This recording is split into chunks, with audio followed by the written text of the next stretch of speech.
everyone, welcome back to a new video, and my name is Rakshit Shah, and today I'll be talking about statement of purpose.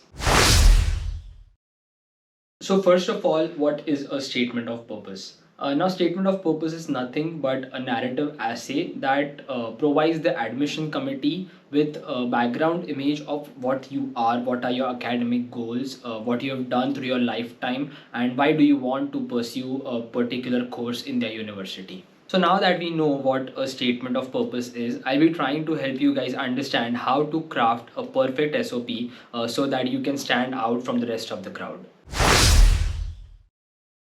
So in order to craft a perfect SOP, you need to take care of these three P's. The first one is, so the very first P is for purpose. Now this is where you define your objectives very clearly, you define your goals, you show relevant skill set, and you express your passion for that particular course. So try to note down all your academic achievements and then try to think of an incident or a story that happened in your childhood or in your junior standards that actually motivated you to pursue that particular course. So that is how we start with a statement of purpose. We try to link it with an incident that happened in our past that actually motivated us to do a particular course in the future. So this is how you define your purpose, and this is how you convey your genuine interest towards that course.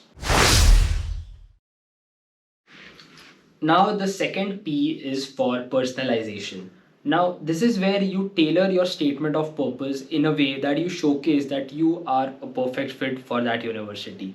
Now in order to do so, first of all you will have to understand the program thoroughly in and out. You'll have to talk about the particular course that the university provides. Along with that, you will have to research about the faculty members, the research that the faculties have done, and what are the particular key points that actually motivated you to pursue that course from that university. And it is a very good point to highlight such points in your statement of purpose. This will tell the university that you've gone through the curriculum, you've gone through the faculty profiles, and you know what you're stepping into. Now, the second thing that you can do is highlight your skill set and explain that how you are different from other set of candidates and why the university should prefer you over others. So this can be anything. You can showcase your skill set, or you can express your particular perspective that you'll be bringing to that particular course.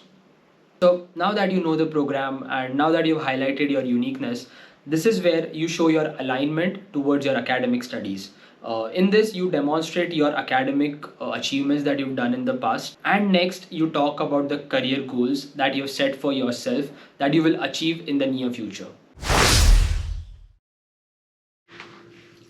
Now, the third and the final P of statement of purpose is for precision. Now, when I say precision, I want you to be clear, be concise, and be correct. When I say be concise, I want you to avoid unnecessary details and try to stick to word limit. A good statement of purpose is somewhere between 800 to 1000 words, and understand that the admission committee, they have to go through a lot of statement of purpose. So if your statement of purpose is very large, even if it is good, they will not spend a lot of time to go through each and every detail. So try to keep it crisp and clear. Second thing is, when I say be clear with your statement of purpose, is that I want you to follow a fixed format.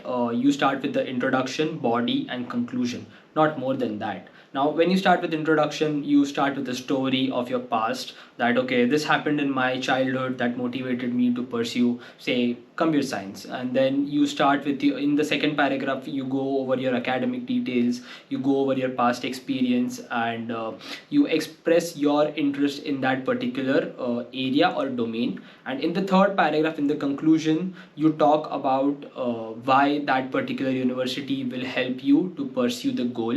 Ensure that your writing is easy to follow and you logically make sense. Now, last thing is that be correct. Now, when I say be correct, I want you to avoid grammatical errors or any typos, and make sure that whatever sentence you're framing, it needs to make sense. A lot of you have already sent me your SOPs and you asked me to proofread it once, and one thing that I always notice is that students make a lot of grammatical errors. So try to avoid as many grammatical errors as possible, but that doesn't mean you get your SOP crafted from somewhere outside. I will not recommend that. You need to write your own SOP, and there are things available online that will help you rectify your grammar. So yes, avoid grammatical mistakes, avoid typos. Yeah. Now that we know what are the three P's of SOP, let us know the three pitfalls that everybody needs to avoid while writing a statement of purpose. So the very first pitfall that everybody should avoid is losing the flow. Now, when I say losing the flow, it refers to the lack of following a proper coherent structure. A lot of SOP that I read, I always see that students have just put chunk of information here and there throughout their SOP, and it is very difficult to follow the timeline. So always remember that when you start with a certain story or a certain incident in your past in the introduction paragraph, make it a point that you follow the sequence, you follow the timeline, and you just don't go from point A to point B without giving any relevant coursework or without giving any relevant example in the between. So now the second pitfall to avoid is generic narratives.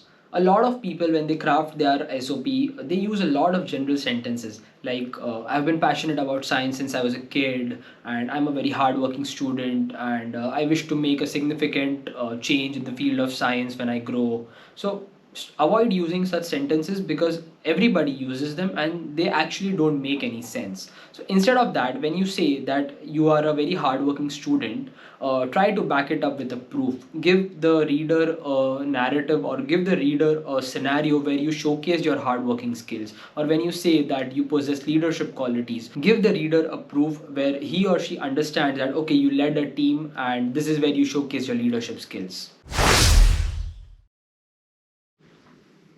Now, the third and the final pitfall that you need to avoid is information overloading.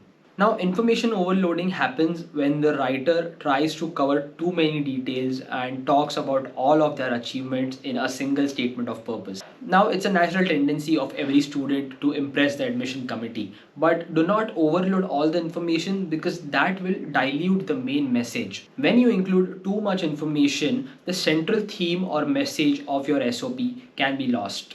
The reader might actually struggle to understand what's most important about your background and goals. Now, as I said, a good SOP is like telling a story of yourself. But when you do information overloading, it turns from story to more of a list or a resume. Now, information overloading can also show the reader that you lack prioritization and self-awareness. So make it a point that you list down all your achievements in a paper, and then from that you prioritize that what achievements you actually want to put in your statement of purpose, and make sure that all your achievements they align with the coursework for which you are writing the SOP. So now that we have seen the three P's of statement of purpose and three pitfalls that everybody should avoid while writing a statement of purpose, let's talk about the impact of your statement of purpose on your application. So in your entire application, your statement of purpose holds a total weightage of 15 to 20%, which is a lot. And while you always submit your letter of recommendation, but letter of recommendation is something that somebody else is writing for you. Now, statement of purpose is you crafting a story of yourself. So the admission committee is more interested for the statement of purpose because that is how they know the individual that who wants to come to the university and pursue the course. So now let's discuss the impact of statement of purpose on two type of people.